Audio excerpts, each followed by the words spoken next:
Chapitre 12. Livre des Nombres. Parce que Moïse avait épousé une femme éthiopienne, sa sœur Myriam et son frère Aaron se mirent à le critiquer. Ils disaient « Le Seigneur parle-t-il uniquement par Moïse? Ne parle-t-il pas aussi par nous ?» Le Seigneur entendit. Or, Moïse était très humble, l'homme le plus humble que la terre ait porté. Soudain, le Seigneur dit à Moïse, à Aaron et à Myriam, « Sortez tous les trois pour aller à la tente de la rencontre. » Ils sortirent tous les trois. Le Seigneur descendit dans la colonne de nuée et s'arrêta à l'entrée de la tente. Il appela Aaron et Myriam. Tous deux s'avancèrent et il leur dit, « Écoutez bien mes paroles.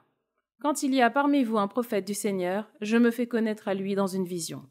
Je lui parle dans un songe.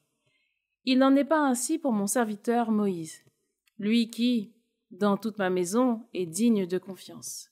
C'est de vive voix que je lui parle, dans une vision claire et non pas en énigme.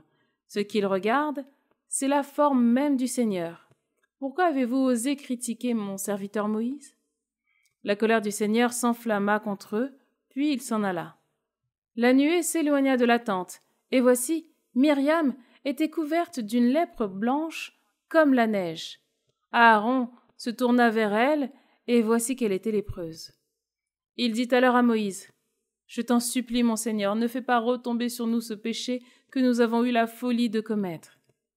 Que Myriam ne soit pas comme l'enfant mort-né dont la chair est à demi rongée lorsqu'il sort du sein de sa mère. » Moïse cria vers le Seigneur, « Dieu, je t'en prie, guéris-la. » Mais le Seigneur dit à Moïse, « Si son père lui crachait au visage, n'aurait-elle pas honte pendant 7 jours? Qu'elle soit donc exclue du camp pendant 7 jours, après quoi elle sera réintégrée. » Myriam fut donc exclue du camp pendant 7 jours, et le peuple ne leva pas le camp avant qu'elle ne soit réintégrée. Ensuite, le peuple partit d'Asséroth, et ils campèrent dans le désert de Paran.